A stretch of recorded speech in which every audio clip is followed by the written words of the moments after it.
Boa noite a todos. Esperamos que todos estejam bem, com saúde, na paz de Jesus. E hoje, dia 4/11 de 2025, iniciamos uma passagem nova, a figueira estéril. Hoje é a primeira parte dessa passagem, né? É uma passagem super interessante, né? Eu coloquei aí coloquei Marcos, né? Capítulo 11, mas, na verdade, aparece a questão da figueira em Mateus, em Lucas, né? Então, a gente vai dar uma olhada nas passagens aí primeiro, para depois começar a comentar, né? Então, vamos lá. Em Marcos, que são esses 3 versículos que a gente, na verdade, vai se ater mais, tá? No estudo. Então, no dia seguinte, ao saírem de Betânia, teve fome. E vendo de longe uma figueira com folhas, foi ver se encontraria algo nela. Dirigindo-se a ela, nada encontrou senão folhas, pois não era tempo de figos. Em resposta, disse a ela: Nunca mais ninguém coma fruto de ti. E os teus discípulos ouviram. Aí,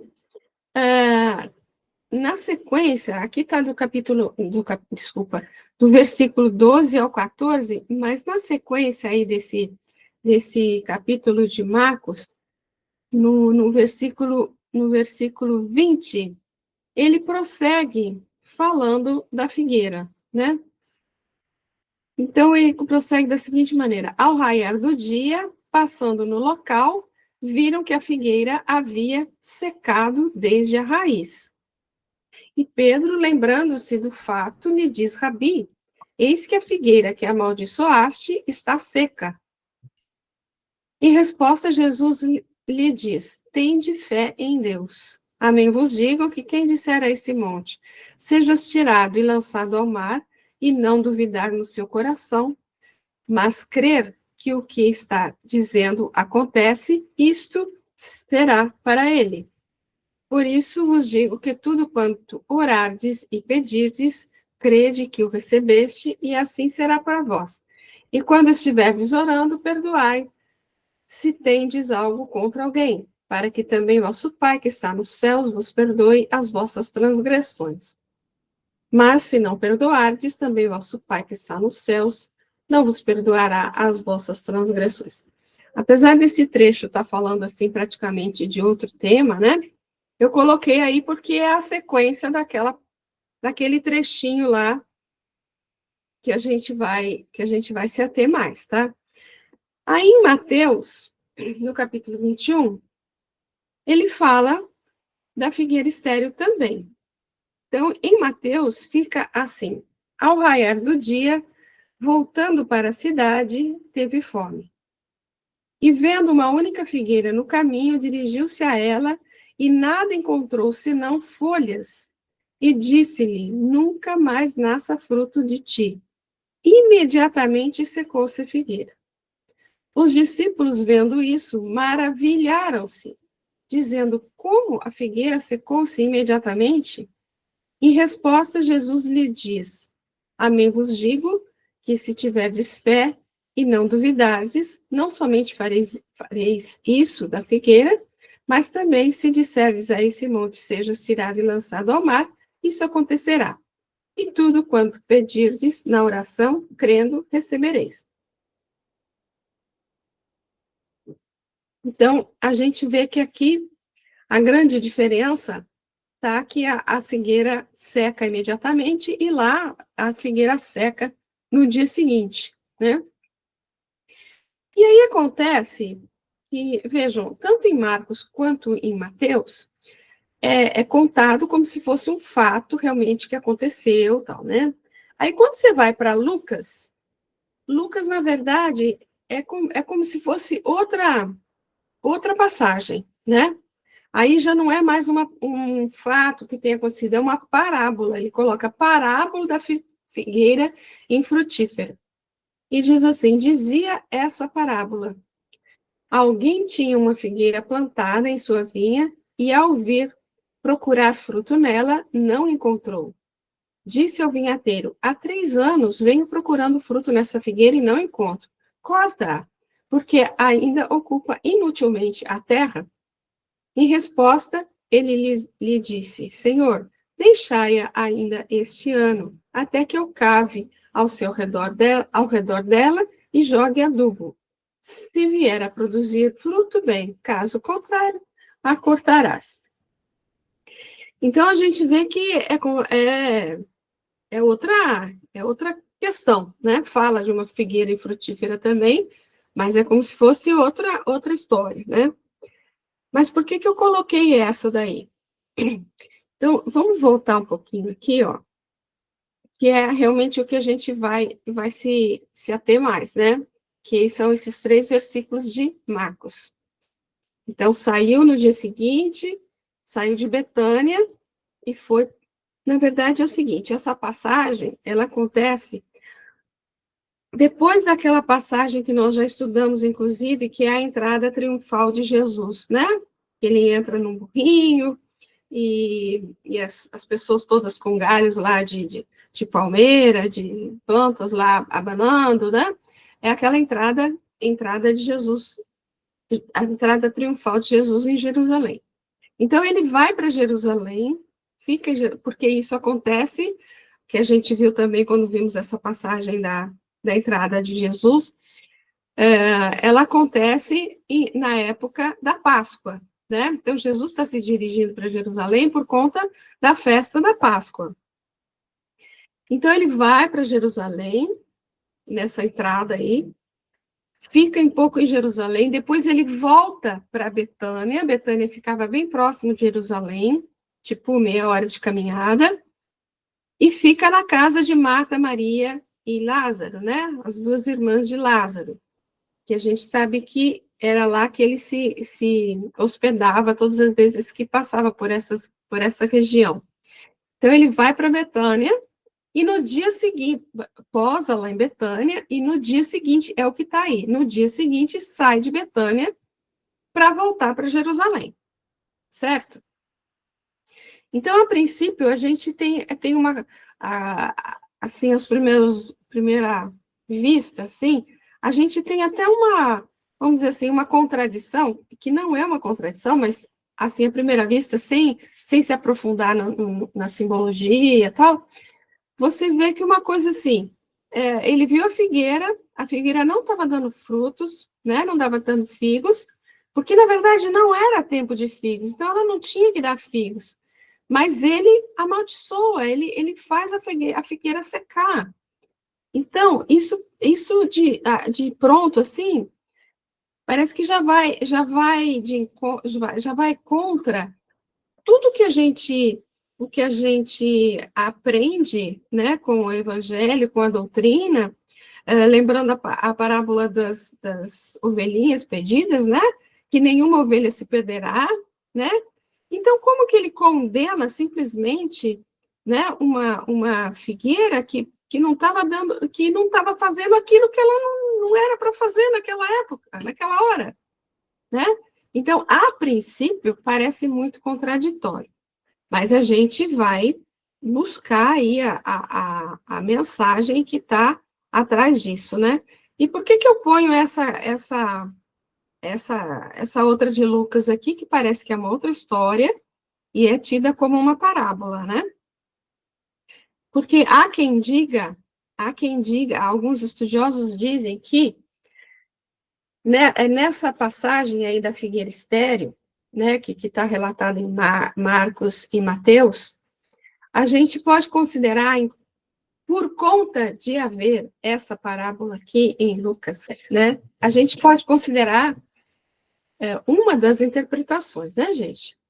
Que Jesus, ao se aproximar daquela figueira, primeiro a gente está falando do fato, né? Nós não estamos recorrendo ainda às interpretações espirituais, né? Então, que Jesus se aproximando dessa figueira, ele, o governador espiritual do planeta, ele que foi o co-criador do planeta, né? Ele que é vamos dizer assim, o engenheiro agrônomo, o jardineiro, o arquiteto, ou tudo desse planeta, né, desse orbe, tendo a visão de um Cristo, né? Ele olha para a figueira, ele identifica que aquela figueira, ela era uma figueira adoentada, era uma figueira doente, que estava prestes a definhar, né? Prestes a realmente a morrer, a secar, né? Então, o que acontece? Ele se aproveita, vamos dizer assim, dessa condição da figueira e faz ali o que a gente conhece que acontecia na época, quando os profetas, às vezes, queriam transmitir uma mensagem e usavam ali de uma interpretação teatral ali para passar a mensagem que, assim, seria uma maneira das pessoas entenderem mais ou assimilarem mais aquela ideia do que se ele simplesmente falasse, né? Então, era uma interpretação ali teatral. A gente vai ver mais para frente um exemplo disso, mais do que um exemplo disso, né? Então, alguns dizem que ele pode ter se utilizado do fato de que realmente essa figueira ia se secar, né? Ia secar, e fez ali uma encenação para que pudesse passar uma mensagem, né? Aproveitando ali o momento, para que pudesse passar uma mensagem, que é o que a gente vai ver com a questão da figueira aí mais para frente mesmo, tá? Então, é só uma introdução, assim, para entender melhor por que eu coloquei essa questão de Lucas aqui, né, que é encarado como uma parábola, e que alguns dizem que na verdade, se relaciona com aquelas outras passagens, né? Isso é uma interpretação, tá? Mas, vamos começar aqui. Então, nós vamos nos apegar a esses 3 versículos aqui, tá? No dia seguinte, saiu de Betânia, e teve fome, viu a figueira, estava cheia de folhas, foi lá querendo figos, não encontrou nenhum, e amaldiçoou a figueira. Então, é nisso que a gente vai se ater. Vamos lá. Então, no dia seguinte, ao saírem de Betânia, teve fome. Então, o que a gente pode dizer desse primeiro aí? Então, primeiro, lembrando, né?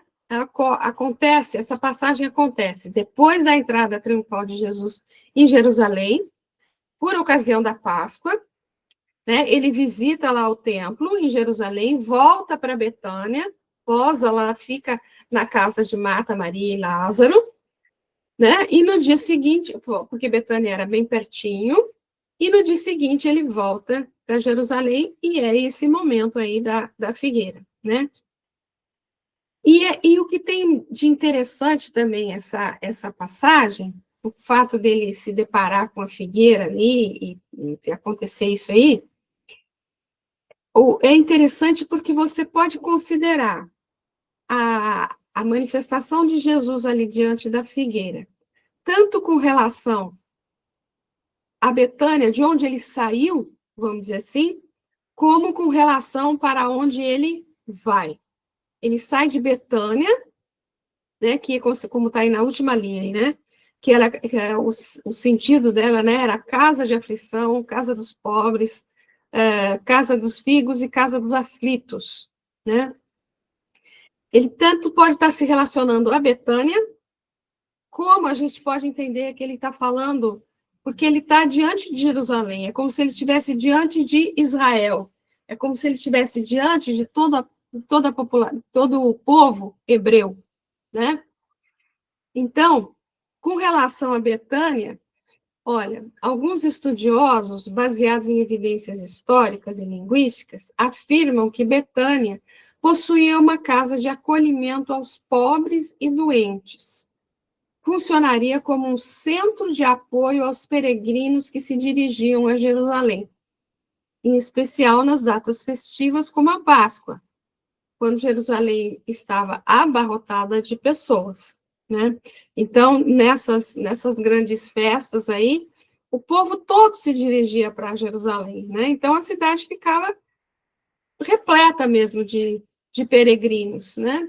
Então, quando não havia local mais em Jerusalém, provavelmente as pessoas se hospedavam em Betânia, né, na cidade de Betânia, onde havia esse centro de apoio aos peregrinos que se dirigiam a Jerusalém. Então, era uma casa onde teria como função dar apoio para todas essas pessoas que iam para Jerusalém, apoio, consolo, né, orientação, instrução, conhecimento, enfim, era um apoio realmente a todos os peregrinos, né? E a fala que está embaixo ali. Então, após a visita ao templo e a Betânia, Jesus sente fome. Mas ele sai da casa de Marta e Maria, gente. Lembra Marta, aquela toda preocupada com a casa, lembra a passagem de Marta e Maria? Então, impossível que Jesus tenha saído da casa de Marta e Maria e Marta não tenha oferecido ali um lanchinho para Jesus, né? Tenha deixado Jesus sair da casa dela sem uma refeição, sem alguma coisa para comer. Então, quando ele sai dali, a gente sabe que para ele sair de Betânia e chegar em Jerusalém era coisa de meia hora de caminhada. Como que em meia hora ele ia ter fome? Né? Então, primeira coisa que a gente pode entender aí é que essa fome que ele teve não foi a fome da barriguinha, né? E aí, o lindo do Evangelho, né, é que muitas vezes uma passagem explica outra passagem, né? Então, que tipo de fome é essa que ele tinha aí, né? Então, ele está se referindo a outra coisa, né? Não é de alimentação do corpo físico. Então, aí a gente vai lembrar da passagem da mulher samaritana, que inclusive nós já estudamos aqui. Lembra, Jesus fica no poço conversando com a samaritana, os discípulos vão para a cidade para comprar alguma coisa para comer, né? E aí, quando os discípulos voltam com a comida, eles oferecem para Jesus, e Jesus... Aí é esse momento que está escrito aqui, né? Os discípulos lhe rogam, dizendo, Rabi, come. Ele, porém, lhes disse, eu tenho para comer uma comida que vós não conheceis. Diziam então os discípulos uns aos outros, porventura alguém lhe trouxe algo de comer? Jesus lhe diz, a minha comida é que eu faça a vontade daquele que me enviou e complete sua obra. Então, veja uma coisa, ele saiu de Betânia, primeiro a gente vai pensar no aspecto desse momento dele com o local onde ele saiu, né? Então, ele saiu de Betânia, onde, como está aqui no slide anterior, era um local onde havia um centro de apoio aos peregrinos que se dirigiam para Jerusalém. Então, era um ponto onde devia haver alguma orientação, algum apoio significativo para esses peregrinos, né? E aí, ele sai de lá e fala que tem fome, mas essa fome é a falta de coisas, né, que a vontade de Deus seja feita, né? É a falta disso. Olha, a minha comida é que eu faça a vontade daquele que me enviou, ou seja, que a vontade de Deus seja feita. Então, a fome que ele tinha era de verificar que a vontade de Deus não estava sendo feita, certo? Então, é isso. Aí, então, olha, assim compreendemos que o mestre, na verdade, chamava atenção para o fato de que aqueles que deveriam estar fornecendo alimento espiritual para o povo não estavam cumprindo adequadamente a sua função. Isto é, haviam se afastado da vontade divina. E aí fica mais claro também a relação entre os significados, né? De Betânia, de casa de figos, casa dos aflitos, se referindo ao mesmo lugar, né? Então, primeiro, a gente pode pensar nessa condição de Betânia, que não estava cumprindo com a devida função dela, né? Mas, como a gente disse, ele estava diante de Jerusalém, é como se ele estivesse diante de Israel, diante do povo hebreu. Então, a gente pode considerar isso também com relação ao povo hebreu, certo? Então, vamos prosseguir aqui, ó. Aí, então, no dia seguinte, o que que a gente pode pensar desse... Esse é o primeiro versículo, né? No dia seguinte, ao saírem de Betânia, teve fome. O que que a gente pode pensar desse no dia seguinte? No dia seguinte, a gente pode pensar em ciclos, né? Em ciclos que se fecham e ciclos que se iniciam, né? Se no dia seguinte aí denota, portanto, uma nova etapa no ciclo evolutivo terrestre, já que aquela não mais atendia aos propósitos evolutivos da humanidade. A gente pode pensar no dia seguinte como assim, como depois, a humanidade depois da vinda de Jesus. Esse seria o dia seguinte da humanidade, né? Encarando já uma condição diferenciada, uma condição com mais orientação, com mais instrução, com mais esperança. É um mundo diferente depois de Jesus, né? Então, compreendemos dessa forma que a ida de Jesus para Betânia, além do objetivo mais concreto de buscar abrigo para a noite, tinha também um outro objetivo, que era o de transmitir a todos uma lição mais profunda a respeito da relação entre conhecimento espiritual e deveres, entre fé e frutos, enfim, da autoiluminação e da solidariedade. Então, quando ele fala aqui a relação entre conhecimento espiritual e deveres, é o que a gente sempre fala. Por conta de tantos conhecimentos que a gente já adquiriu, nós adquirimos também uma grande responsabilidade com relação a esse conhecimento todo, né? Uma grande responsabilidade diante do que a gente tem já um certo conhecimento do que seja a vontade de Deus para as nossas vidas, a vontade de Deus para a humanidade, para as nossas comunidades todas, né? Então, é muito com relação a isso, né? Com relação a essa responsabilidade diante do conhecimento adquirido, que se trata essa passagem. E prosseguindo, né? Primeiro vemos um texto de Emmanuel aqui, né?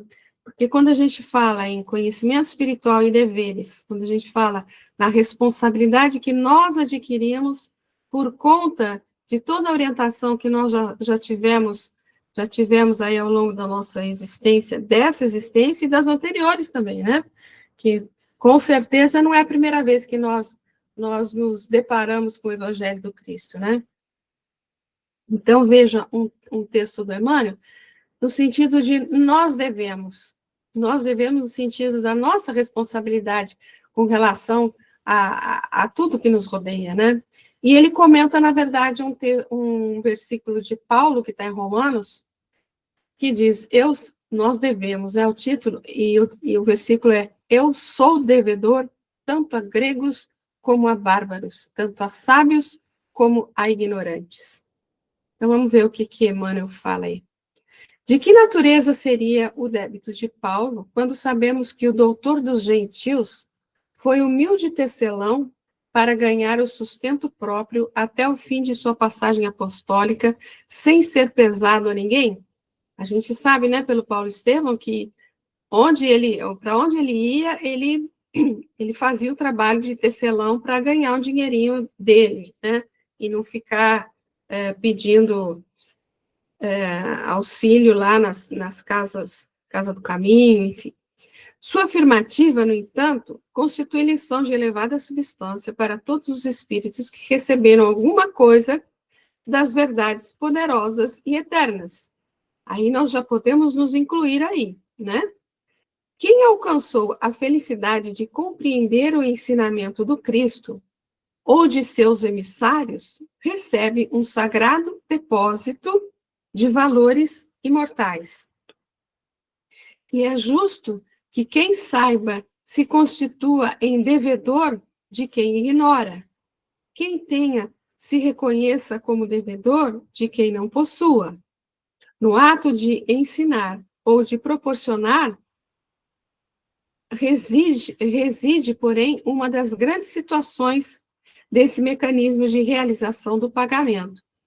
Ninguém aprenderá entre irritações, nem aproveitará quando a dádiva favoreça os desvios da consciência. O cristão sincero, portanto, encontrará um meio de convencer sem muitas discussões e um recurso para beneficiar a outrem sem a cooperação mecânica das possibilidades financeiras de modo absoluto. A palavra do amigo do gentilismo renova os conceitos de luta das convicções. Quer dizer, quando ele fala aí, ninguém aprenderá entre irritações, quer dizer, você vai ter que buscar uma maneira de transmitir aquilo que você se sente na obrigação de transmitir, né? Não adianta ficar impondo, ou ficar discutindo, sei lá, não, a verdade é minha, não é isso que você acredita, enfim. É com muito tato, né? Sem discussões, como ele fala aí, né? E buscando sempre um bom senso, né? Vamos lá.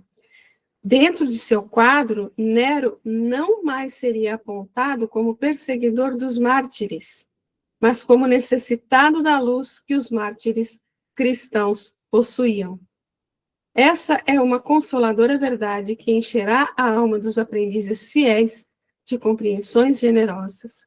Quando encontres alguém no mundo com os títulos de ignorante ou de sábio da terra que te assalte com ironias, faze-lhe algum bem por amor a Cristo, saudando a tua dívida.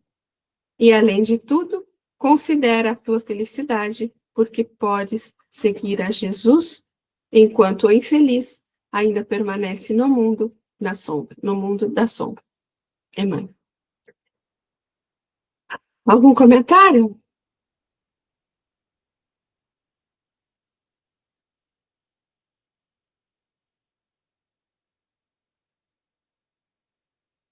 Sem comentários? Prosseguimos, então, mais um pouquinho?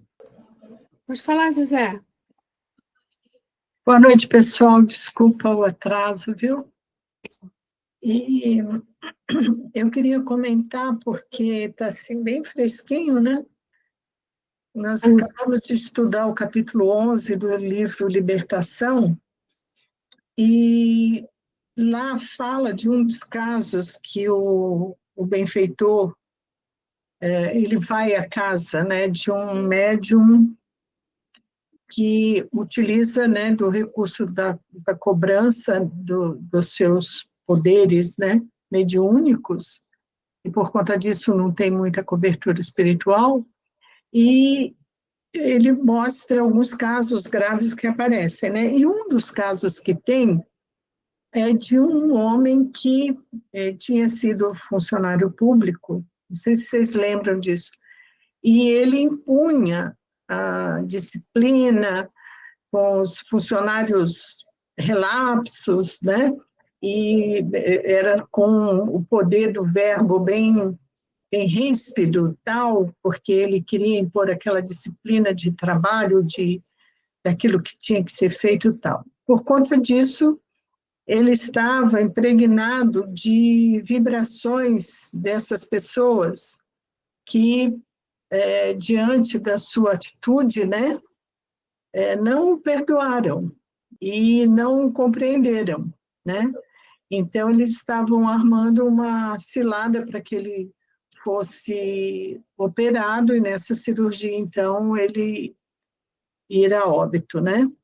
Então, eu acho meio assim, esse alerta que Emmanuel nos faz, né? Da atitude nossa, né? Mesmo, não é só ter razão, né? Mas temos que saber como nós chegamos ao outro, né? De forma suave, né? Porque se Jesus nos ensinou a lei do amor, né?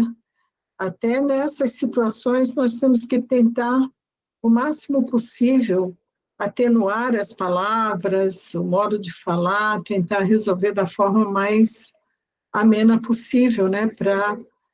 Porque às vezes a gente acaba adquirindo aí inimigos até gratuitos, né, por conta dessa nossa atitude, e vamos sofrer as consequências lá na frente, né?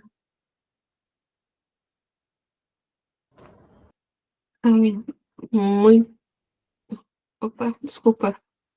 Muito bom, Zezé, obrigado. Alguém mais levantou a mão? Não? Tá, muito legal. Eu não lembrava mais desse caso, não. Você que levantou a mão. Eu que levantei a mão? Foi, apareceu sua mãozinha. Ah, eu cliquei errado aqui, então. Tá ok. Fui eu Pode mesmo. falar, Valdete. Pode falar, Valdete. Qual a sua opinião? Ah, meu Contribui Deus, aí. a minha opinião é que vocês estão muito calados, que vocês precisam falar mais. Vamos lá, gente, vamos seguir mais um pouco. Muito bem. Então, a gente viu que ele saiu de Betânia e teve fome. A gente viu que a fome dele, na verdade, não era fome de alimento material, né? A fome representava ali como que uma, uma assim, averiguando, né, que realmente a vontade do Pai não estava sendo cumprida, né? Então a gente pensou com relação a Betânia, mas a gente pode pensar essencialmente com relação ao povo de Israel, né? Que a gente sabe com relação a, a isso, essa questão do povo de Israel, o quanto eles o povo que se considerava povo escolhido, né, que recebeu realmente a primeira revelação, né, a revelação do monoteísmo, mas que tinha a incumbência de transmitir isso para todos os povos, mas que, na verdade, eles se fecharam, né, no egoísmo, no orgulho da raça, e não cumpriram com essa grande missão, né?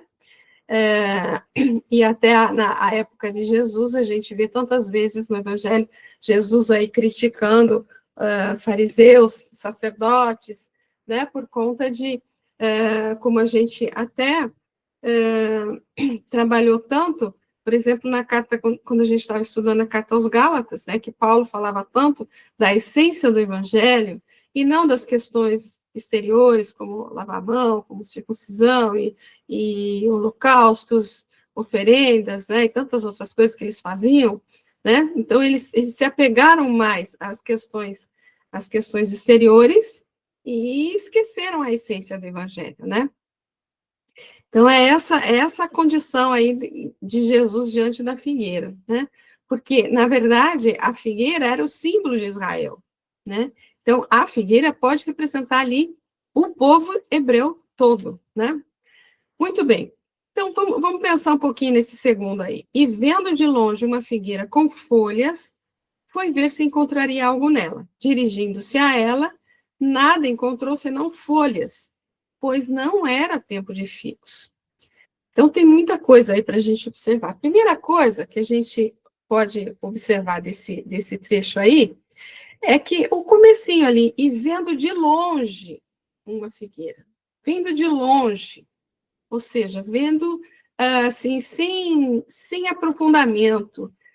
Às vezes a gente vê uma pessoa, e é comum, no grau evolutivo que a gente está aqui, é comum a gente já fazer algum tipo de julgamento com relação a essa pessoa, ou com relação à roupa, ou com relação à feição que ela está tendo naquele momento, e, e isso é uma coisa meio que natural, né, no nosso momento. Agora, então veja que, à distância, podemos observar algumas aparências que na proximidade pode se mostrar diferente com suas verdadeiras características. Não podemos estabelecer opiniões ou conceitos precipitados baseados em aparências exteriores. Então, só pensando nisso, quando a gente fala assim, uma observação à distância, você pode pensar também que quando você olha para uma pessoa, apesar da pessoa estar próxima a você, assim, ou bem próxima mesmo, e que você já faz algum tipo de julgamento ali, né? Você, na verdade, você está vendo essa pessoa à distância, porque você não conhece nada da vida dela, você não conhece qual o histórico da vida dela, você não sabe qual o momento que ela está vivendo, né? Você não sabe de onde ela saiu, para onde ela vai, você não sabe nada. Então, isso é uma observação à distância, né? E muitas vezes a gente faz certos julgamentos, né? Estabelece ali opiniões, como tá dito ali, sem tá baseado só numa aparência exterior ali daquele momento, né? Ela pode estar passando por um momento de dificuldade e o que ela aparenta ali não tem nada a ver com a real vida dela, né? Então, a princípio isso, né? Kleber? Não, pode continuar, daqui a pouco eu falo. Não, eu já vou passar para outra questão aqui do É? final. Pode falar, querida. Não, em cima disso que você está falando, a análise distante, né? A aparência, e a gente julga e condena. Sim, Julga e condena. Queima, a é, gente destrói, isso, né? A gente determina que seja daquela forma como a gente está vendo. É uma verdade, constrói uma verdade. exato. Imediata ou no tempo. Pode ser o dia seguinte, pode ser, sei lá, um tempo X, né? Olha a responsabilidade que a gente tem, né? Com Aí Jesus certeza. fala da fé que possa enxergar o lado bom ou ruim das pessoas e condená-las ou não. É uma coisa muito séria, né? É uma coisa muito séria.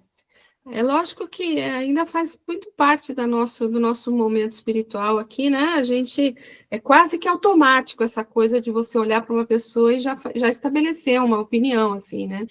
É quase que automático. É, Mas é uma coisa que a gente Valdete, tem que vigiar, né? Fala, querido. se me permite, é assim, a gente tem um hábito de olhar muito para fora da gente. De novo, uma coisa que a gente já conversou outras vezes, né?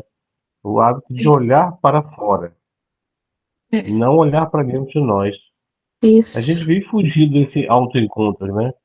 A Joana até fala muito exatamente. nisso, João de Anjos. A gente foge desse autoencontro, a gente olha o quê? O outro.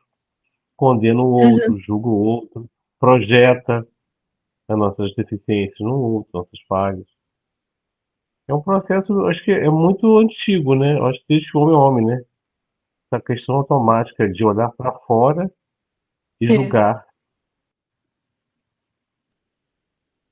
muito bom, Kleber, muito bom. Então, o que eu ia prosseguir é aqui na. Hermes? Pode falar, querida. Ok, boa noite a todos. Eu estava vendo o que você estava falando também agora ali, o Kleber, mas é difícil, mas tem pessoas que têm um bom coração, que olham para outras pessoas do jeito que estão, tem sempre com uma coisa boa dentro da pessoa, né? São raros, mas Sim.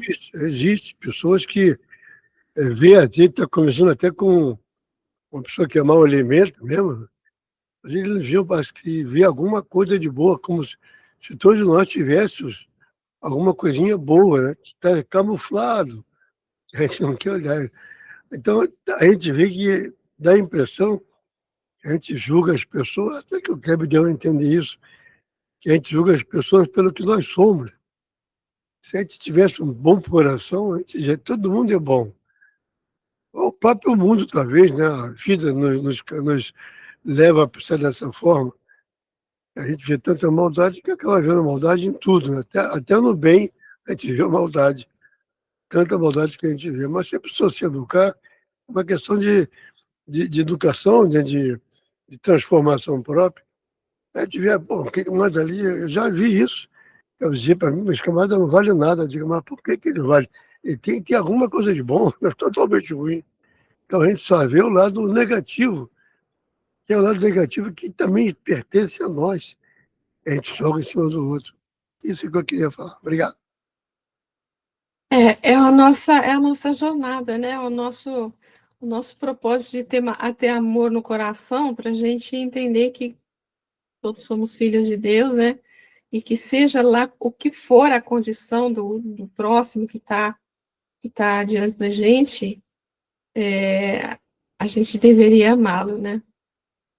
Bom, Prosseguindo, vai. Veja aqui, por se tratar da época da Páscoa judaica, o fato se passa com certeza em finais de março e início de abril, ou seja, no início da primavera em Israel. Por que a gente está falando isso? A gente vai falar isso por conta dos tempos de fruto da figueira, né? Então, a figueira, a gente pode buscar aqui, olha, ela tinha três momentos que ela produzia frutos. Então, primeiro, né, frutos tardios ou de outono, que fornecem a colheita principal, de agosto até o inverno. De agosto até inverno.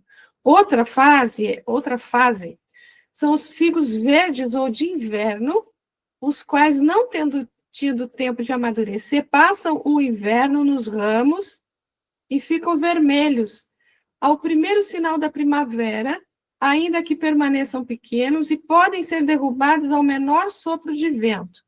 Então, eles ficam ali, mas eles caem, né? Agora, os restantes ficam na árvore e amadurecem no verão do mês de junho em diante.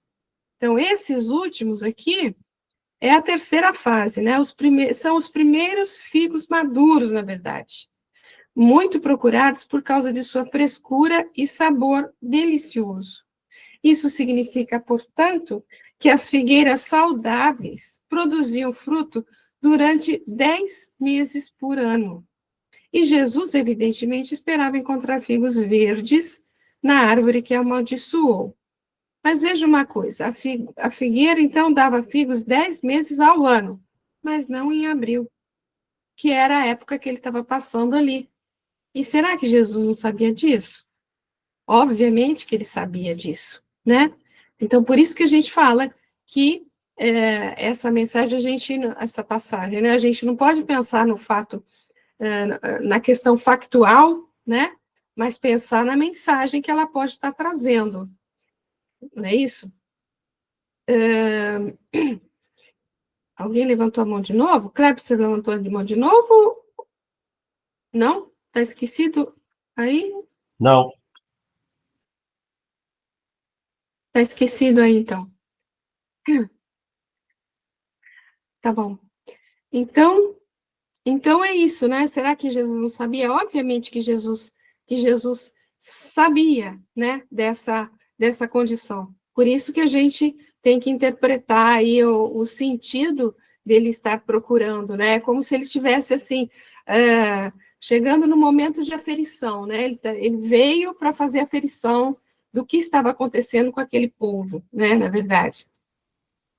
Como tantos profetas vieram alertar a população, né, de que eles não estavam fazendo devidamente o que lhes cabia, né, ou seja, não estavam cumprindo a vontade de Deus, né, tantos foram que vieram para alertar o povo hebreu e foram massacrados, né, e na verdade acontece o mesmo com Jesus, né. Agora, como que a gente... pode falar, Lenice, pode falar. Eu acho que vai caber, eu acredito. Se Jesus esperava teve fome, encontrar as nossas atitudes, depois de tanto investimento, e não encontrou, eu acredito que assim, não teve figos, se ele veio a ferir, que você acabou de falar, que ele poderia estar vindo a ferir, né? Era um momento espiritual, que depois de tantos investimentos, então, ele veio ver o que a gente estava produzindo.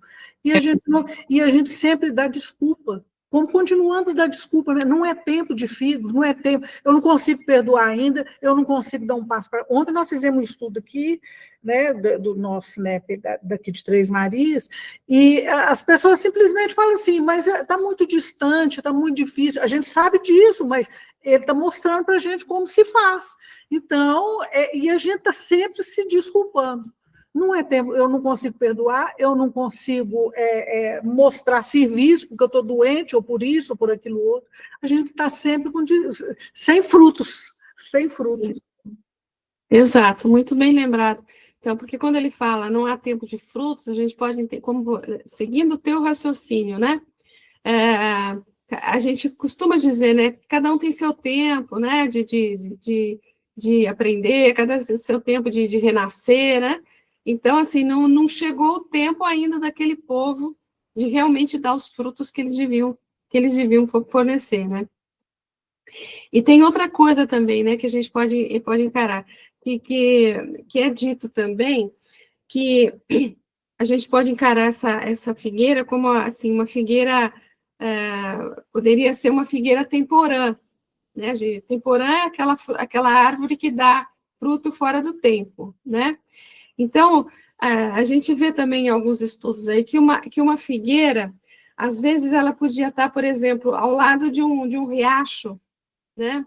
E o que acontecia pelo fato dela estar do lado de um riacho, aquela região toda árida, né, muito árida, quando ela estava perto de um riacho, acontecia o quê? Esse riacho trazia mais recursos para ela florescer mais, né? Ela recebia mais água do que as outras que estavam nos locais mais áridos, né? Então, se ela recebeu mais recursos, ela também deveria estar produzindo mais frutos, não é isso? Que é o que aconteceu com o povo de Israel. Eles receberam mais recursos do que os outros povos, né? Por isso que deveriam estar produzindo mais figos, né? Mais frutos, não é isso? E também é o caso de que parece que a figueira, ela primeiro dava as folhas e depois saíam os frutos. Então, o fato de você ver as folhas significava que ela podia ter os figos, né? Então, realmente, ele sabia que não era época de figos, mas ele viu uma figueira cheia de folha, significa que se estava cheia de folha, significa que poderia estar com figos, né? Essa que é a questão. Acho que primeiro é o Hermes, depois o Kleber. Ok, rapidinho. Você agora falou uma coisa da figueira, que estaria perto do riacho, recebendo mais água, e teria, então, que dar mais frutos, né? Teria mais, tendo mais substância. Eu me lembrei daquela passagem, que diz que mais se dará quem já tem. Sim. Né? Dá para encaixar Isso. esse pedaço, mas será que já tem? E ela não deu, no entanto. Aí contrariou um pouco, né? Porque ela tinha tudo e não deu. Não estava dando fruto. Será dado, muito será pedido, né? Será pedido, está cobrado. Né? Kleber? É interessante essa passagem, cada vez que a gente vai conversando, a gente vê que vai aprofundando e eu vi outros detalhes importantes, né? Sim. Essa coisa da folha, né? O fato de mostrar ter a folha, senão que ia dar frutos. É o que às vezes a gente mostra, né? Para Jesus, quem estava na sua peregrinação, vamos dizer assim, na sua jornada, começou a dar folhas, né? Alguns ou muitos começaram a dar folhas, sinais que estavam aprendendo, né? Eu acho que pode ser interpretado dessa forma também, né? E uma outra coisa que eu fico pensando, às vezes a gente fala muito como se Jesus tivesse uma surpresa em a gente, como povo naquela época, não absorver seus conceitos de maneira como ele. É como se ele esperasse, tivesse uma decepção. Eu não acredito nisso. Ele tinha plena convicção, conhecimento, que o tempo é que faria essas folhas brotarem e frutos brotarem, né? Eu ouço muita gente falar isso, né? Ah, foi uma surpresa para ele. Não foi surpresa. Ele sabia que ia demorar a germinar. Não sei se vocês concordam comigo. Com certeza, né? Não foi surpresa para ele. Mas a questão é que ele tinha que advertir as pessoas, né? Ele tinha que dar um chacoalhão em todo mundo, em todos nós aqui, para a gente Sim, acordar e para acelerar, prosseguir, né? né? Isso, Para acelerar. Para acelerar as exato. folhas, pelo menos. E as folhas também é aquela coisa, é a aparência, né? Às vezes você parece que tem tantas coisas, né? Parece que você é muito, e quando vai ver, mesmo na verdade, você não está produzindo grandes coisas, né? Mas se eu pedir para vocês falarem que beleza, tá todo mundo com a mão levantada, olha só que coisa, agora é a Sueli. A gente é obediente. Agora é a Sueli. Vamos lá, Sueli. Oi, pessoal, boa noite. Não tem como, a gente fica aqui, né, acompanhando, né, com o pensamento.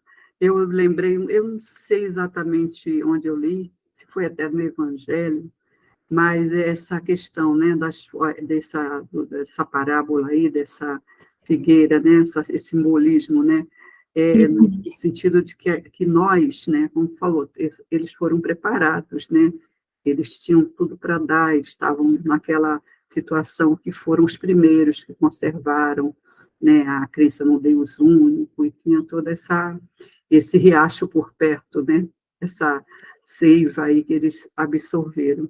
Mas, assim, já vi um comentário que eu gostei muito, o símbolo também, independente da estação do ano, você tem que estar preparado, você precisa estar preparado. E aí a gente vê, às vezes, a gente está preparado no momento e, às vezes, uma situação, uma circunstância pega a gente de jeito aí, a gente não sabe como se colocar, enfim, é aquele recado de que a gente precisa estar vigilantes, né? Aí você lembra das noivas, né? Como é o nome, aquela parábola que tem as virgens, né? As virgens. Eu me lembrei também do amigo inoportuno, né? E que lembra isso aí, você precisa estar preparado, você precisa ter aquele pão, você precisa estar sempre pronto, independente da estação que você esteja, seja no inverno, no verão, eu falo aí no caso da vida, né, da vida espiritual, do momento que você esteja passando, essa figueira, ela sinaliza, né, Jesus sinaliza assim, não importa que não seja o momento de ter figos, de ter nada, você precisa estar pronto, porque você já tem, né, a bandeja aí cheia de recursos para você oferecer. Fiz esse link aí. Tá? Maravilha. Gostei muito, adoro isso. Obrigada, gente. Eu que agradeço, querida.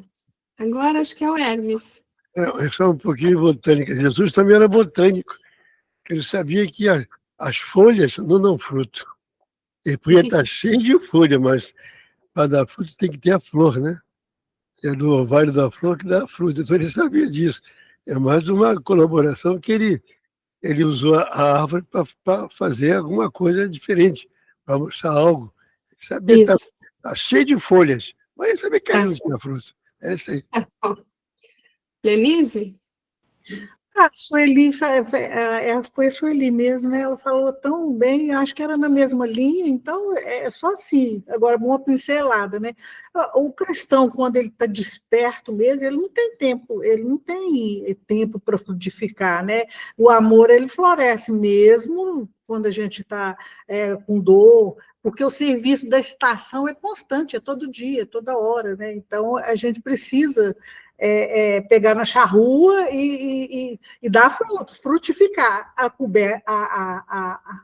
é que eu vou falar? A figueira coberta de folhas vai simbolizar a gente mesmo, né? Quando a gente fala de fé e não a vivencia, não a pratica, né? Quando dissemos que não é tempo de perdoar, de não posso servir, e criamos o mesmo alho, não é tempo de figos. Então, seria isso, né? As aparências mesmo, e a gente precisa frutificar com o que já temos, né? Com o que já temos. Muito bom, muito obrigada, pessoal. Agora, gente, mudando um pouquinho, mas continuando do mesmo jeito, mas a figueira em si, ela pode ser encarada dessa maneira como vocês estão falando, né? Na verdade, assim, ela pode ser encarada em 3 aspectos diferentes. Ela era o símbolo da lá de Israel. Então, ela pode ser encarada como uma coletividade, no caso aí seria um Israel.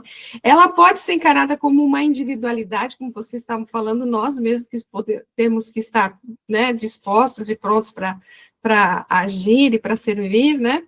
E o terceiro caso pode ser uma doutrina ou um conjunto de ideias. Então, a gente vai ver um pouquinho de cada um desses casos aí. Então, primeiro, a coletividade, né? Então, representaria o próprio povo de Israel, que pelo seu adiantamento, em termos de conhecimentos espirituais, quer dizer, ele tinha um belo do riacho do lado dele, né? Deveria atuar como como a figueira que alimenta as demais nações, através de seus exemplos e testemunhos, que é o que Emmanuel fala muito, né, lá no Caminho da Luz, não é isso? Com o tempo, porém, Israel foi se tornando estéril. Olha a figueira estéril aqui. Se perdendo no egoísmo e na vaidade da raça, no intelectualismo e na hipocrisia dos fariseus, e no ritualismo e na ganância do templo e dos saduceus. Então, a gente já até comentou isso, né, que ele está diante de Israel aí, então essa figueira pode estar representando ali o próprio povo hebreu, né?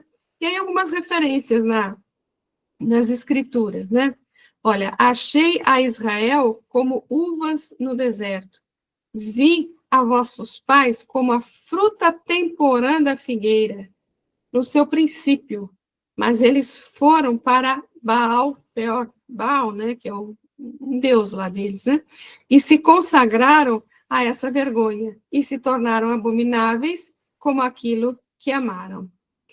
Outro, que é o que a gente comentou, que está no Caminho da Luz, com relação à escolha de Israel, né?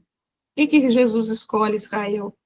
Somos naturalmente levados a perguntar o porquê da preferência de Jesus pela árvore de Davi, para levar a efeito as suas divinas lições à humanidade. Mas a própria lógica nos faz reconhecer que, de todos os povos de então, sendo Israel o mais crente, era também o mais necessitado. Ele vem para os doentes e não para os sãos, né, gente? Dada a sua vaidade exclusivista e pretensiosa. Muito se pedirá de quem muito haja recebido. E os israelitas haviam conquistado muito do alto em matéria de fé, sendo justo que se lhes exigisse um grau correspondente de compreensão em matéria de humildade e de amor. E também no Consolador. O povo de Israel deve merecer o respeito e o amor de todas as comunidades da terra, porque somente ele foi bastante grande e unido para guardar a ideia verdadeira de Deus através dos martírios da escravidão e do deserto. Quer dizer, apesar da gente aqui no anterior estar criticando, entre aspas, né, constatando aí a ausência, né, de uma ação que deveria ter sido feita, aqui ele valoriza o povo por conta de que, graças a eles, é que nós temos hoje a primeira revelação praticamente intacta, né? Porque quando descobriram ali as escrituras ali do Mar Morto lá, né, foi constatado que realmente o que nós temos hoje é praticamente intacto, realmente, né? E olha um trecho aqui que está no livro Paulo Estevão, uma fala do nosso querido Gisiel aqui, ó. Isso aqui é quando eles estavam no começo do livro, quando a família é presa, né? Então estavam os dois e o pai presos lá e eles estavam conversando à noite, né? E aí Abigail pergunta para ele: por que será que os filhos de nossa raça são perseguidos em toda parte, provando injustiça e sofrimentos? E a resposta dele foi: suponho que Deus o permite, a exemplo do pai amoroso que, para educar os filhos mais jovens e ignorantes, toma por base os filhos mais experientes. Olha que coisa linda que ele está falando aqui, né? Porque esses filhos mais experientes, na verdade, deveriam ser quem? O povo de Israel, que tinha recebido todo aquele conhecimento, né? Que então, o pai amoroso, né? Que para educar os filhos mais jovens, os filhos que ainda não têm aquela condição, utiliza os que têm mais conhecimento, né? Que deveriam ser aí esse povo de Israel, né? Mas prosseguindo, então a gente falou aqui, ó, que pode ser uma coletividade, pode ser uma pessoa, um espírito, né? Ou uma doutrina. Então vamos para o segundo caso, a individualidade, né? Refere-se a todos os indivíduos que já se adiantaram em termos de conhecimento espiritual, mas que ainda permanecem apenas com as folhas da aparência, sem a efetiva geração de frutos para si mesmos e para a coletividade. E aí algumas referências para a gente entender melhor isso, né? Feliz o homem que não vai ao encontro dos ímpios, não para o caminho dos pecadores, nem se assenta na roda dos zombadores. Pelo contrário, seu prazer está na lei de Yahvé, e medita sua lei dia e noite. Ele é como, olha aqui, a árvore plantada junto a riachos. Dá o seu fruto no tempo devido, e suas folhas nunca murcham. Tudo o que ele faz é bem sucedido. Olha a árvore plantada junto ao riacho, que bonitinho.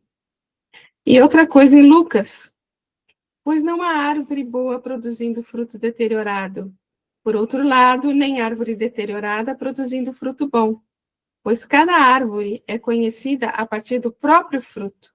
Pois não se colhem figos dos espinheiros, nem vendimam cacho de uva da sarça. Mas o fruto do Espírito é amor, alegria, paz, longanimidade, benignidade, etc.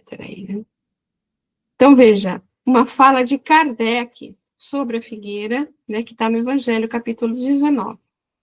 A figueira que secou é o símbolo dos que apenas aparentam propensão para o bem, mas que, na realidade, nada de bom produzem. Então, veja o que ele dá de exemplos aqui, né? Dos oradores que mais brilho têm do que solidez, cujas palavras trazem superficial verniz, de sorte que agradam aos ouvidos, sem que, entretanto, revelem, quando perscrutados, algo de substancial para os corações. É de perguntar-se que proveito tiraram delas os que a escutaram. Simboliza também todos aqueles que, tendo meios de ser úteis, não o são. Oradores, né, que às vezes, por uma questão de vaidade, utilizam mais falas de impacto, ou usam os risos, né, para se projetar, né? E, na verdade, pouco de substância, assim, pouco de ensinamento vem das falas, né? E o terceiro caso seria o caso de uma doutrina ou de um conjunto de ideias, né? Olha, seria a representação de todas as doutrinas filosóficas, científicas ou religiosas que possuem apenas folhagem, isto é, a aparência de algo benéfico e produtivo para a humanidade, mas que, em verdade, não o são. Tantos segmentos religiosos, né, que aparentam, assim, grandes coisas, né, mas, no fundo, assim, de auxílio ao espírito para uma evolução, pouco ajudam, né? Olha, as referências, né? A fala de Kardec. Todas as utopias, todos os sistemas ocos, todas as doutrinas carentes de base sólida. É isso que é uma figueira estéril, né? Toda religião que não torna melhor o homem, não alcança o seu objetivo. Toda aquela em que o homem julgue poder apoiar-se para fazer o mal, ou é falsa, ou está falseada em seu princípio. Semelhantes religiões fazem supersticiosos, hipócritas, fanáticos, não, porém, homens de bem. Não basta se tenham as aparências da pureza. Acima de tudo, é preciso ter a do coração. Tudo bem? Gostei dessa aí. Eu fico captando as mensagens, imaginando como a gente vê coisas. Essa coisa do Kardec botou aí também, eu já até anotar. O Evangelho, capítulo 8º. Vou anotar isso aí, porque e também ali em cima também, capítulo 19. A gente vê muito isso no dia a dia, meu Deus do céu. Eu gosto de já vir de estar aqui, porque eu vejo essas coisinhas, e eu procuro gravar, que a memória às vezes falha, para gravar nas minhas palestras, viu? Usar um pouco Tá bom. desses pedacinhos aí. Obrigado. Leve. Eu queria levantar uma questão. Eu vejo muito assim, vejo muito citar aquela passagem, né? Que está lá em. Esqueci agora. Mas aquela assim, tudo há tempo no reino de Deus, né? Tempo de crescer, nascer, morrer, tal, né? Aí a gente Uhum. fica, as pessoas vejam, né? Tudo tem seu Eclesiastes. momento, sua hora. Eclesiastes 3, né? Uma coisa assim. Aí eu fiquei assim, a gente fica esperando dar frutos, né? A gente já tem uma fonte perto, a gente tem essa fonte, é preciso que a gente reconheça isso.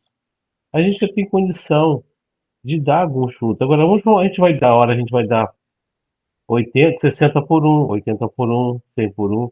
E a gente, às vezes, está começando a dar frutos, né? Poucos, mas começando a dar, a gente já quer dar 100 por um, né? Ou então adiar, vai chegar o meu momento. Aí fica esperando que um dia esse momento vai chegar. E justifica, lê atrás essa passagem como se fosse uma justificativa firme de que tudo tem seu tempo. Não, não é assim. Tudo tem seu tempo no reino de Deus, tudo é planejado, tudo foi programado. Jesus veio cumprir isso.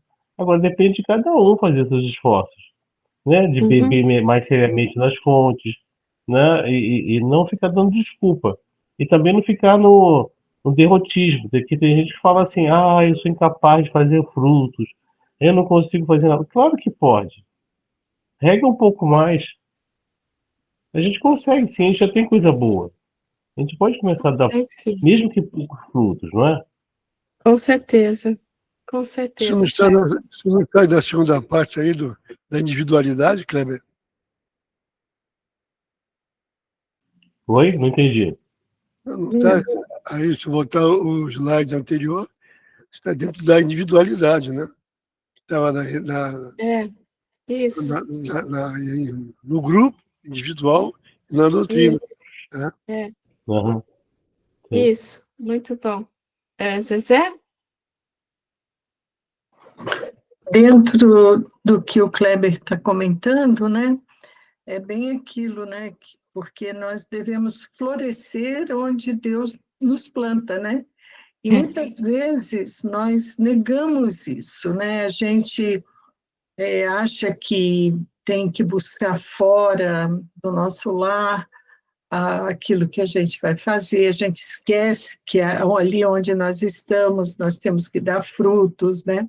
A gente tem que dar fruto no dia a dia, na vivência, né? Junto com aqueles que nós convivemos, que amamos, que às vezes não nos compreendem. Então, é nesse, né, embate assim diário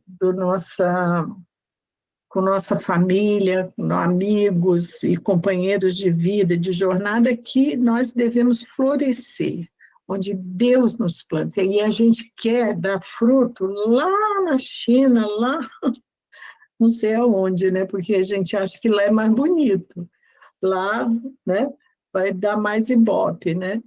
Porque é no um cadinho assim da nossa alma, né, que a gente tem que buscar essas flores, né, que vão produzir os frutos, né?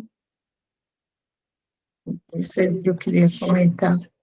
Muito bem lembrado, né, Zezé? Porque quando fala em dar frutos, parece que você tem que fazer grandes eventos, assim, né? Grandes coisas, assim. Não, às vezes é realmente o que você falou. Você vai dar muitos frutos dentro da sua casa, na rua, na onde você anda, por onde você anda mesmo, né? Se a gente tem que observar a nossa volta, né? A nossa volta. E trabalhar, essa frase que você lembrou é muito, né? A gente tem que florescer onde Deus nos plantou. Realmente, realmente, é tudo de bom, tudo lembrou bem mesmo. E quando se fala, às vezes, quando se fala em testemunho, né? Testemunho parece que você vai ter que ser crucificado, né? Não, né? Você dá um testemunho ali na farmácia, no posto de saúde, né? No abastecendo o carro, no supermercado, dentro de casa, com seus amigos, com o vizinho, com todo mundo, né? Bom, E, pessoal, e isso, hein, Val, só é, um complementozinho, E isso parte muito da aceitação, né? Porque nós traçamos os compromissos nossos antes de reencarnarmos, né? E quando a gente chega aqui, a gente vai ficando meio esquecidinho, né? Porque, né? Então, é a gente realmente focar naquele ponto ali que a gente está, né? Exatamente, exatamente. Gostei Gente, do meio agora... esquecidinho. que foi, Kleber? Eu gostei da frase dela. A gente chega aqui e fica meio esquecidinho. Gente, agora tem um outro aspecto aqui, uma simbologia que eu achei muito interessante, que diz assim, porque assim, se você pensa no povo de Israel antes, quando Jesus chega no mundo, né? Era um povo sofrido, era um povo que era quase que totalmente escravizado, praticamente escravizado, né? Era um povo que sofria demais, tanto de recursos financeiros, né, econômicos, tinha que pagar imposto, não estavam recebendo as orientações mais seguras, vamos dizer assim, para o crescimento espiritual por parte dos que eram responsáveis por isso. Então, a gente pode pensar que eles estavam assim num momento de grandes dificuldades, né?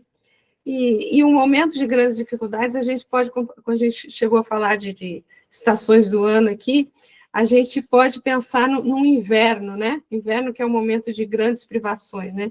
Então, veja aqui o que interessante isso aqui, ó.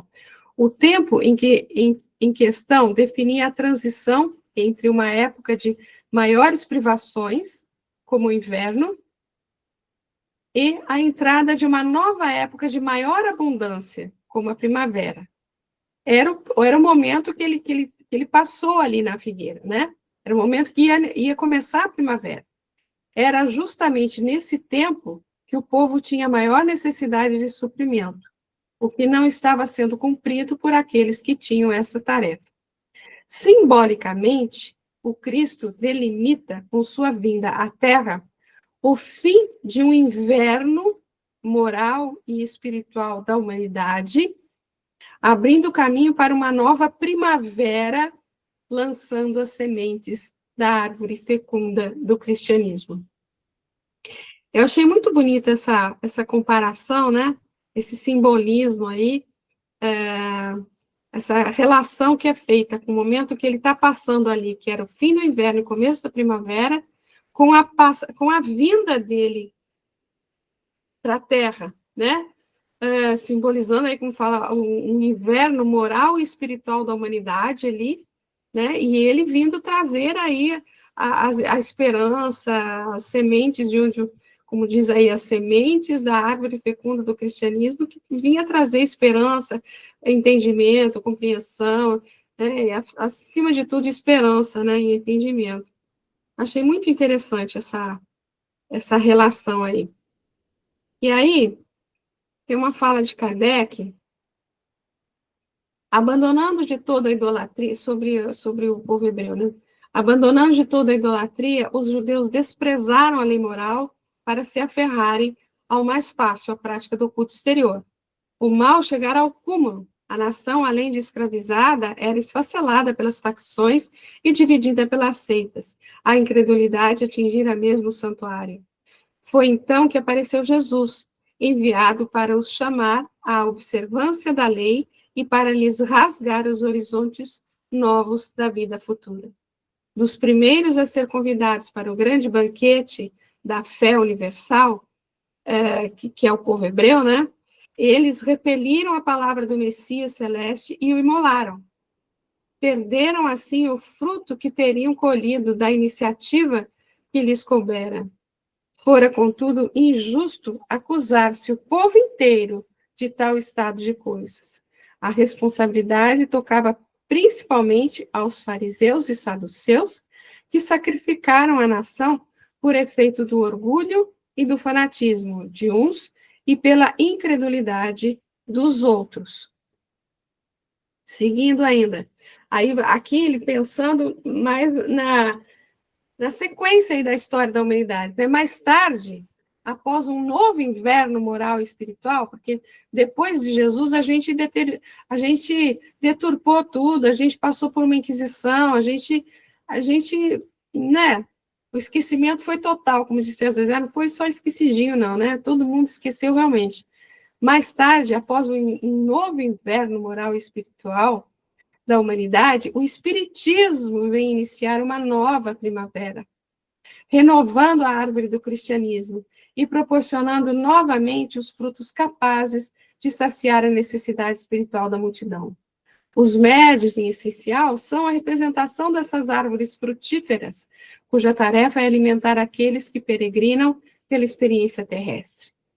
Nos tempos atuais de renovação social, cabe-lhes, aos médiuns, uma missão especialíssima.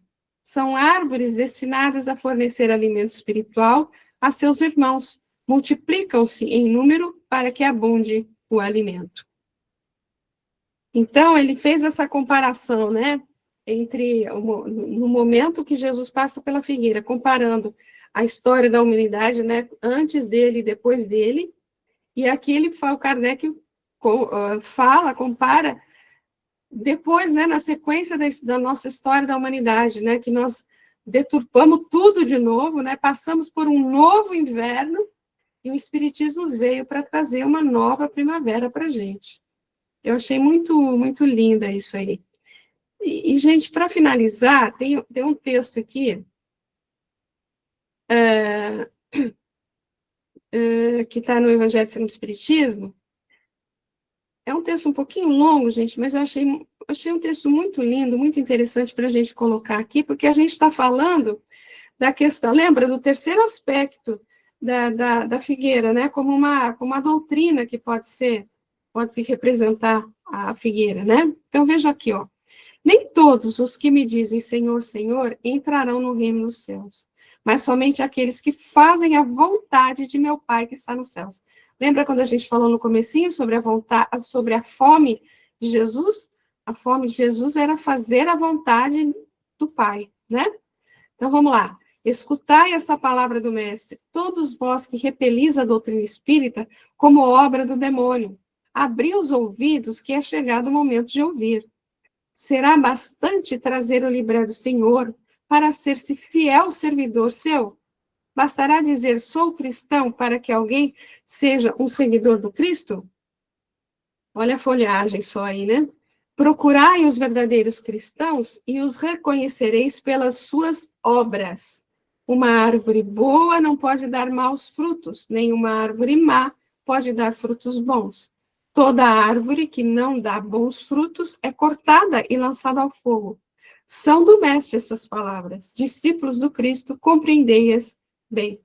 Essas palavras, às vezes, são um pouco mal entendidas, porque quando fala lançada ao fogo, parece que está, né, simplesmente eliminando ali, né? Eliminando. E nós, como espíritos, não somos eliminados, né? Lançado ao fogo, o fogo, na verdade, o que é lançado ao fogo vai servir de combustível para esse fogo, né? Então, você pode considerar, por exemplo, os exilados de capela que vieram aqui, é uma representação simbólica do lançadas ao fogo, né? Vieram aqui como combustível, sim, para auxiliar no crescimento da terra, né?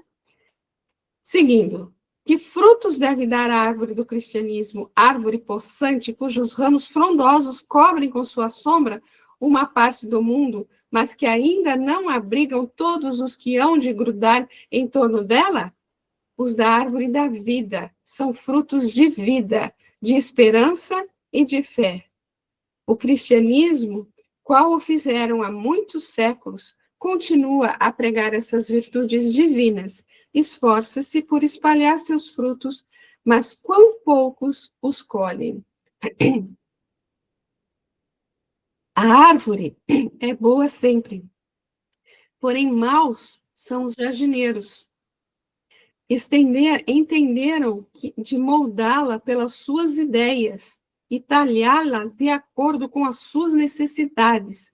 Cortaram-na, diminuíram-na, mutilaram-na, tornados estéreis, seus ramos não dão maus frutos, porque nenhum mais produzem.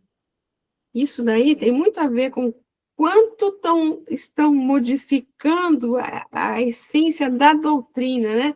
Se atém a coisas pequenas e a mensagem mesmo, às vezes, é deixada de lado, né? Isso para as nossas casas espíritas é muito importante a gente observar. O viajor sedento que se detém sob seus galhos à procura do fruto da esperança, capaz de lhe restabelecer a força e a coragem, somente vê uma ramaria árida prenunciando tempestade. Em vão pede ele o fruto de vida, a árvore da vida. Caem-lhe secas as folhas, tanto as remexeu a mão do homem que as crestou. Veja, tanto estão modificando a doutrina que ela está perigando, né? Aqui, abri, pois, os ouvidos e os corações, meus bem-amados.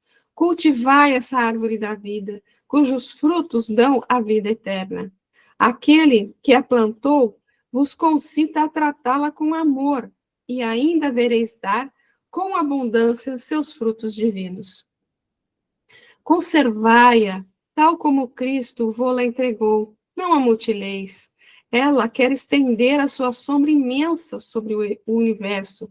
Não lhe corteis os galhos. Seus frutos benfazejos caem abundantes para alimentar o viajor faminto que deseja chegar ao termo da jornada.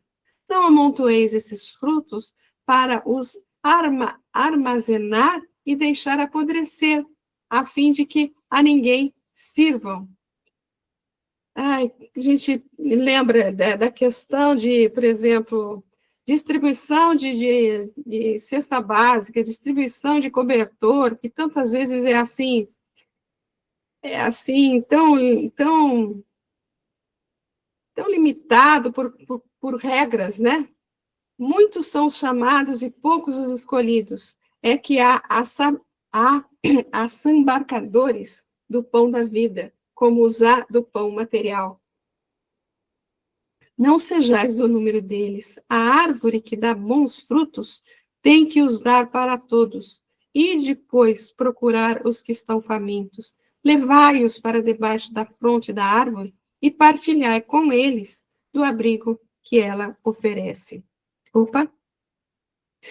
Não se colhem uvas dos espinheiros.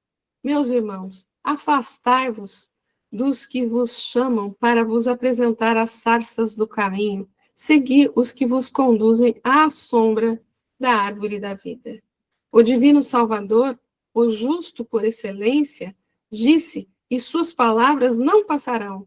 Nem todos os que dizem Senhor, Senhor, entrarão no reino dos céus. Entrarão somente os que fazem a vontade de meu Pai que está nos céus. Que o Senhor de bênçãos vos abençoe, que o Deus de luz vos ilumine, que a árvore da vida vos ofereça abundantemente seus frutos. Crede e orai. É isso, crianças. É isso. Algum comentário? Gostei dos crianças. É um texto meio longo, mas ele dá diversas advertências, né, para a gente, com relação à casa espírita, com relação a nós mesmos, com relação ao que nós seguimos por aí. Fala, querido. Que o que você falou agora, né? A doutrina está perigando, né? No mesmo sentido quando Jesus, depois, no século terceiro, né? Começou a ser deturpado. Se a gente olhar de uma maneira mais rápida, doutrina espírita, 1857, 60, 60 e pouco, né? Nós já estamos na época do ano 2000, 2025. De maneira muito rápida, já está começando a ter uma distorção, porque a gente carrega em nós tudo aquilo que a gente acha que é cômodo. Da cesta básica é assistencialismo. Interpretar salvacionismo, eu vejo muito isso, salvacionismo nas casas, falando que a gente não é mais pecador, mas a gente é imperfeito.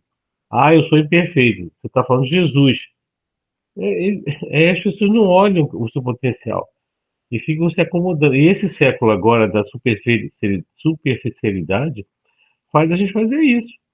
Mas ainda reforça, a gente quer fazer análise curta, simples. Como é que você vai fazer análise simples, não profunda do que Jesus falou? Né? Eu vejo muita gente não ter a paciência de estudar o que a gente está fazendo agora, de aprofundar o estudo. Porque a partir desse estudo da compreensão, a gente pode praticar, né? A gente quer fazer as coisas muito Certamente. rápidas, vai assumindo interpretações mais rápidas, mais rasas, vamos dizer assim, né? Bem, enfim. Muito bom, querido. Muito bom mesmo. Então, Esperar pessoal, amadurecer o fruto, né?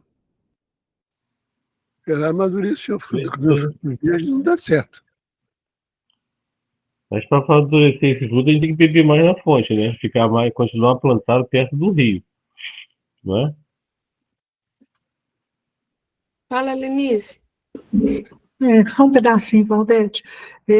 Quando a gente é cortado porque a gente não produz frutos, que a gente está só com folha, eu acredito que é uma desconexão total com a luz, né, com o Espírito de Jesus. Então, por isso, realmente, a gente precisa não desconectar, só ter aparências, né? É muito importante a gente vigiar o tanto que a gente recebe e o quanto a gente dá desse nosso recebimento em favor do próximo, em favor de nós mesmos. Então, preciso estar atento, porque não é que ele corta e joga fora a gente, é a gente mesmo que se desconecta porque não está fazendo o que precisa ser feito, né, Valdete? Exato. Muito bem lembrado, querido. Muito bom. Também, se eu falar também, esse negócio de jogar fora, não, porque isso aí pode tirar um paralelo que Deus não cuide dos seus filhos, dando a oportunidade da reencarnação, não é isso? Não vai queimar, vai jogar fora, pode ficar num canto, vai ficar num estado transitório, mas vai ter a chance da reencarnação. É isso aí. Tudo bem? Eu queria falar só uma coisinha, porque a gente está na situação da figueira mesmo, né? A questão do espiritismo, né? As Uhum. pessoas estão muito na superfície, né? Ninguém quer, como o Kleber comentou, ninguém quer se aprofundar, procurar compreender as lições do Evangelho, o estudo da doutrina, né? Ninguém pega um livro mais para ler, né? Eu sou responsável da biblioteca lá na Fraternidade e vejo isso, entendeu?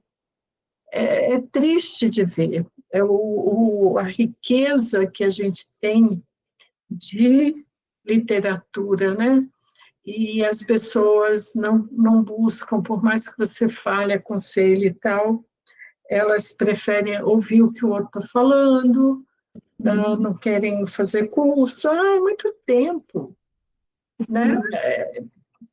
É tudo muito superficial, e a gente fica achando que vai dar conta disso. O que acontece?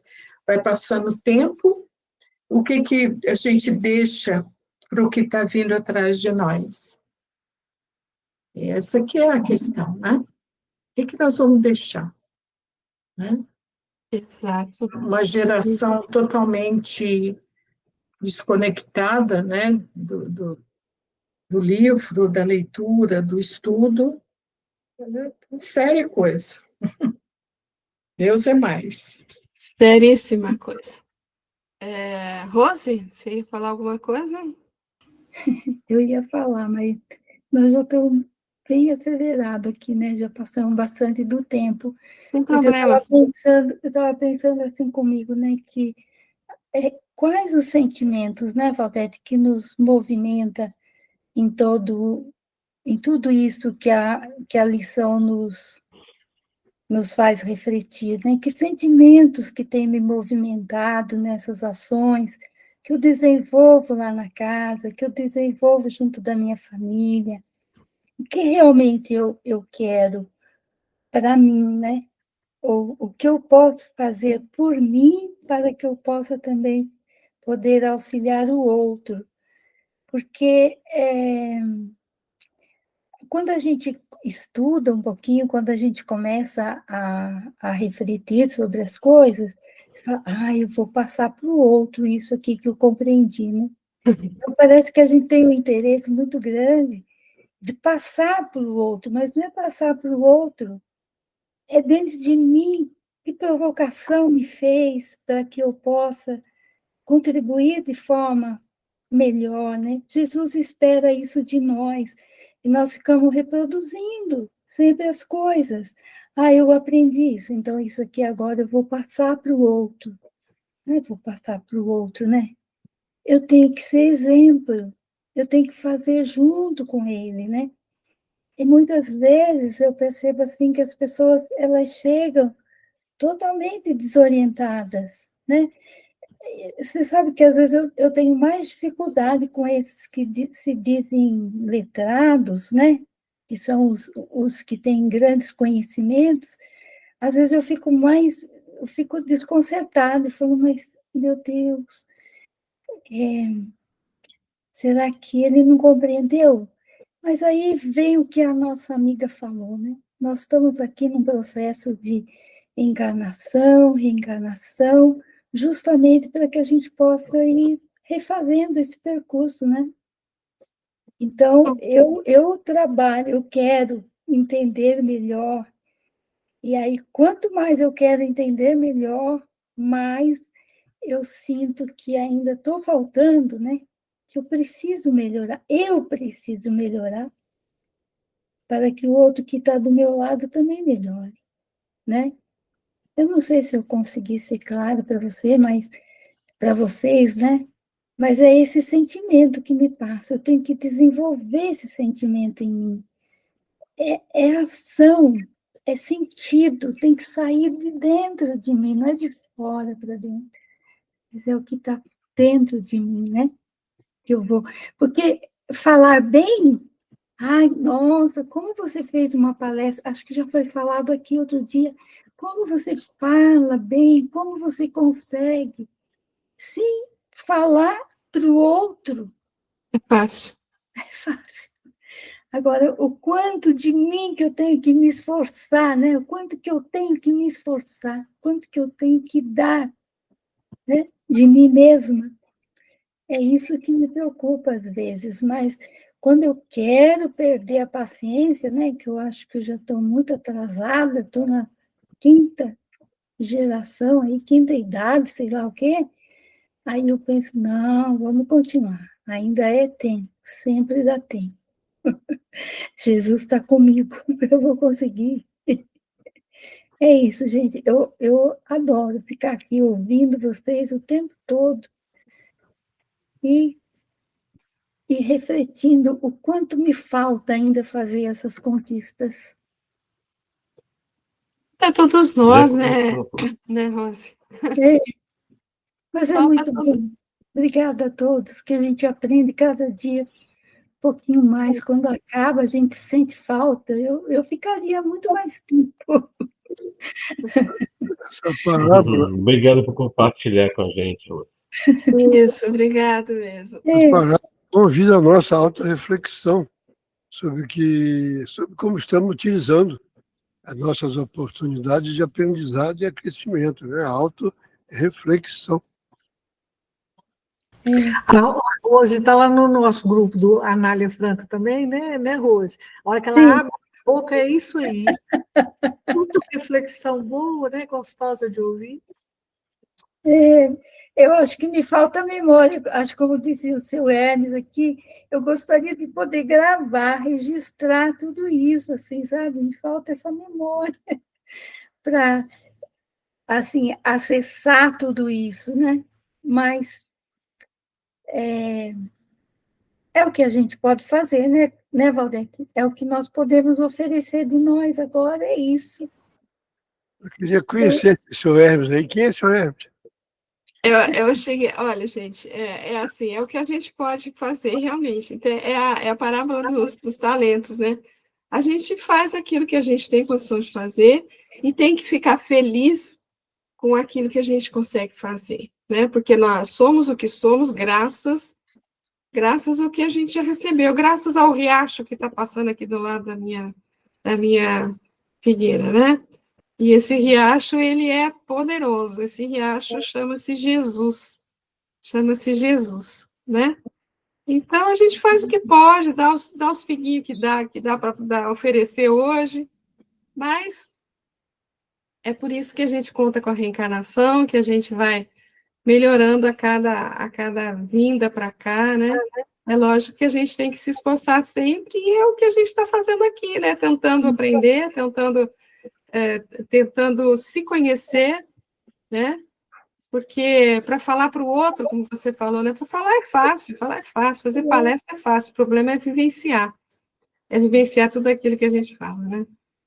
Mas é isso, criançada. É isso Valeu. aí.